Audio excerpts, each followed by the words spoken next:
In a verdant valley where wild thyme carpeted the hills and the air hung heavy with the scent of blooming orchards and distant wood smoke, a wealthy merchant's manor stood proud, its ivy-clad walls bathed in golden sunlight. Within its shadowed chambers the merchant's wife lay upon her deathbed, the room dim with the flicker of beeswax candles, their honeyed aroma mingling with the faint bitterness of medicinal herbs. Feeling her life ebbing like the tide, she summoned her only daughter, a girl of tender years with eyes wide as morning dew. Clasping the child's small hands in her frail ones, she whispered, her voice a fragile thread, "Promise me, my darling, always be a good girl, kind to all, and I shall watch over you from heaven's heights, my love a guardian star." Her eyelids fluttered shut soon after, her breath a final sigh, and she was interred in the garden beneath a solemn yew, the earth soft and fragrant with turned soil. The girl, her heart a well of sorrow, visited the grave each dawn, her tears soaking the mound, her kindness a balm to servants and strangers alike. Winter cloaked the grave in pristine snow, a serene blanket sparkling under moonlight, but as spring's sun melted it to rivulets, the merchant wed anew, his bride a widow, with 2 daughters, whose faces were comely as porcelain dolls, yet hearts black as midnight coals. The new mistress and her offspring turned the manor's warmth to chill for the poor girl. In the parlor, its air rich with the scent of polished mahogany and fresh beeswax, the stepsisters sneered, their voices sharp as winter wind. "What business has this worthless creature in our fine room?" the elder spat, her fingers adorned with rings that glinted coldly. "Away with her silks," the younger cried, laughing cruelly as they stripped the girl of her embroidered gowns, the fabrics whispering to the floor. They thrust upon her a ragged frock, its coarse weave scratching her skin, and banished her to the kitchen, its air thick with soot and the acrid tang of lye. There she labored ceaselessly, rising in the pre-dawn gloom, the sky a canvas of fading stars, to haul water from the well, its bucket heavy and cold, kindling fires that crackled with pine resin, cooking stews whose steam filled the room with savory herbs, and scrubbing until her hands blistered. Denied a bed's comfort, she nestled by the hearth amid cinders, their warmth fleeting, earning the mocking name Cinderella, hurled like stones by her tormentors. One crisp autumn day, as leaves turned gold and the air carried the distant clamor of the fair, the merchant prepared his journey, his cloak scented with horse and leather. "What gifts shall I fetch for you, my dears?" he asked his stepdaughters in the hall, its tapestries swaying gently. "The finest clothes, father, silks that shimmer like water," the first demanded, her eyes alight with greed. "Pearls and diamonds to adorn my neck," the second exclaimed, tracing imaginary jewels on her throat. Turning to Cinderella, scrubbing by the fire, her face streaked with ash, he softened. "And for you, my own child?" "Dear father," she replied, her voice a quiet melody amid the crackle, "the first sprig that brushes your hat on the homeward path." He procured lavish attire and gems for the stepsisters, their squeals echoing through the manor, but for Cinderella, a humble hazel sprig from a copse where moss cushioned the ground and birdsong filled the air. She planted it at her mother's grave, her tears a daily baptism, the soil rich and dark. It flourished into a graceful tree, its leaves a verdant canopy, and a white bird nested there, its plumage soft as snow, conversing in gentle coos, vigilant and generous, fulfilling her deepest wishes. The king proclaimed a grand feast lasting 3 days, the palace ablaze with torches, its halls perfumed with roses and spiced wine, where the prince would select a bride. The stepsisters, invited, summoned Cinderella from the kitchen's gloom. "Comb our tresses till they gleam, polish our shoes to mirrors, fasten our sashes tight, we dance at the royal ball," they commanded, their voices laced with scorn, the air heavy with their powders. She complied, her fingers nimble through their curls, but tears welled as the vision of swirling gowns haunted her. "Please, stepmother," she pleaded, her voice breaking in the parlor's cool shadow, "let me attend the feast." "You, Cinderella," the woman mocked, her laugh a blade, the fire's glow casting harsh lines on her face. "In tatters, clumsy-footed, you'd disgrace us." Persistent, Cinderella begged, and to silence her, the stepmother sneered.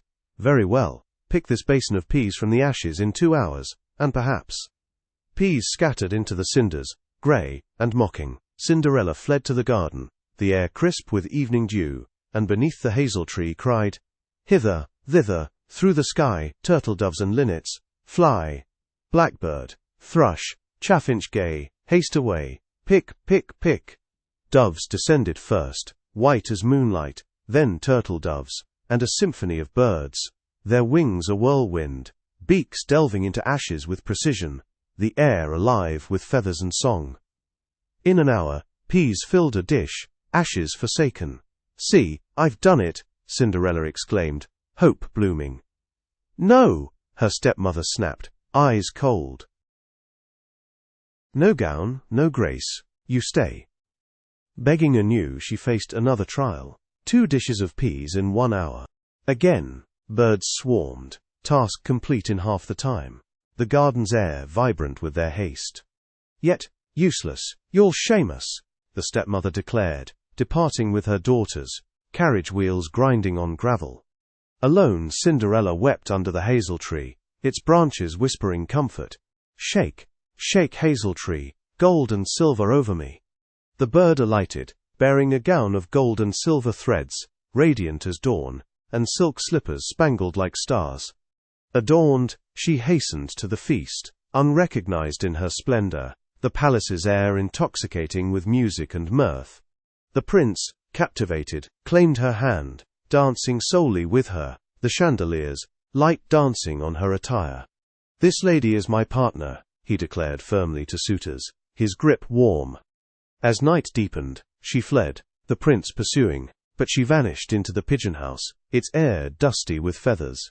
He awaited the merchant, insisting the maiden hid within, but upon breaking the door, emptiness greeted them. Cinderella, swift, had shed her finery at the tree for the bird to reclaim, resuming her place by the ashes in her worn frock, the hearth's embers her only witness. On the second evening, as the sun dipped behind the hills, painting the sky in strokes of amber and rose, the palace torches flared anew, their flames dancing like eager courtiers, the air thick with the perfume of night-blooming jasmine and roasted venison wafting from the kitchens. The merchant, his new wife, and her daughters departed in their carriage, the wheels crunching on the gravel path, scented with crushed lavender from the borders. Left alone in the manor's echoing silence, Cinderella slipped into the garden, the grass cool and dewy beneath her bare feet, the hazel tree's leaves rustling softly in the breeze. "Shake, shake, hazel tree, gold and silver over me," she implored, her voice a whisper carried on the wind. The white bird descended, its wings a shimmer of moonlight, bearing a gown even more splendid than the first, threads of silver woven with gold, catching the starlight like a captured galaxy, and slippers, embroidered with pearls that gleamed like dew-kissed petals. She donned them, the fabric whispering against her skin, and hastened to the feast, the night air alive with the distant strains of lutes and laughter. Unrecognized amid the throng, her beauty radiant as a hidden flame, the prince awaited her with eager eyes, the hall's chandeliers casting a warm glow on his velvet doublet. "You've returned," he murmured, taking her hand, his touch firm yet gentle, the air between them charged with unspoken promise. They danced alone, swirling through measures of music that filled the grand hall with echoes, the scent of beeswax, and spiced wine heavy. When lords and ladies approached, beseeching a turn, he declared firmly, "This lady dances only with me," his voice resonant over the melody. As midnight's chime loomed, the palace clocks tolling like solemn bells, Cinderella yearned for home, her heart pounding.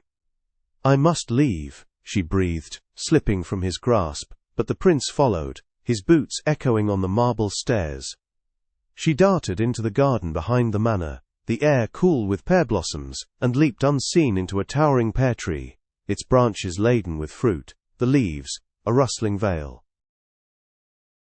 He waited beneath, the night insects humming, until the merchant returned. "The maiden has vanished into your pear tree," the prince insisted, his tone urgent, the moonlight glinting on his sword hilt.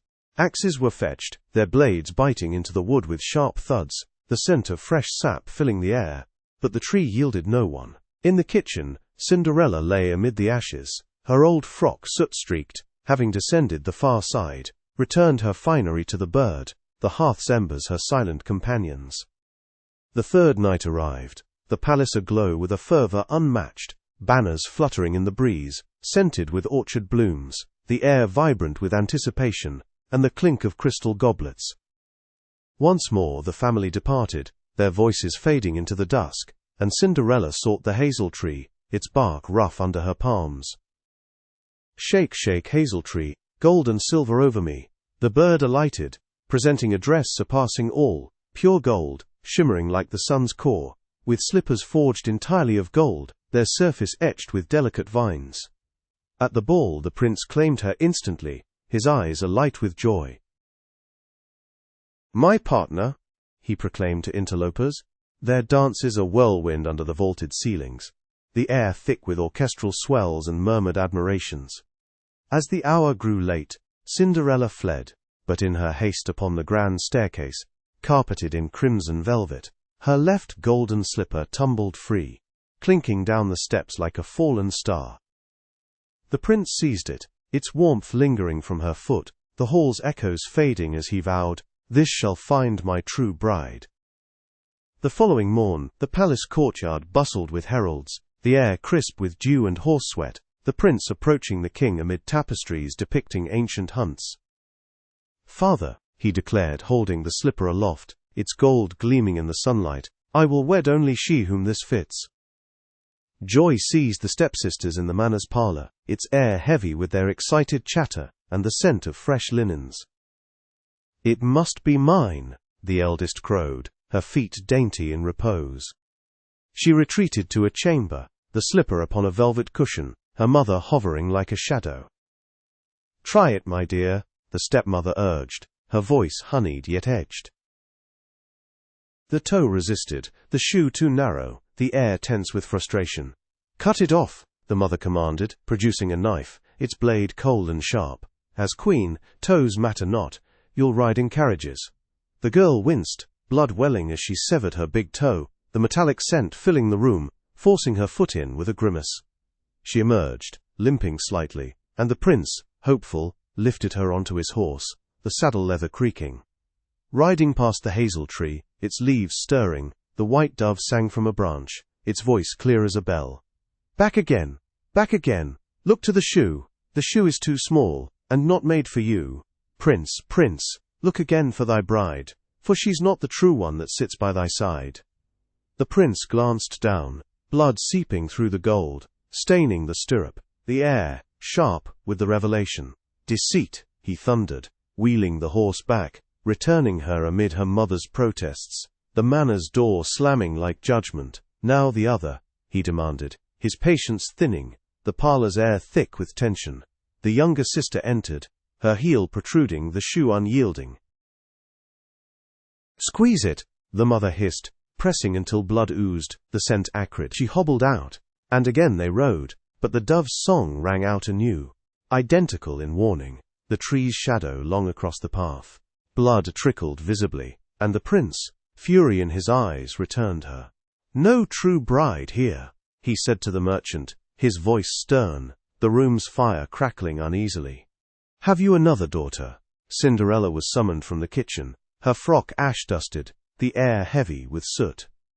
"Try it, child," the prince said softly, kneeling with the slipper.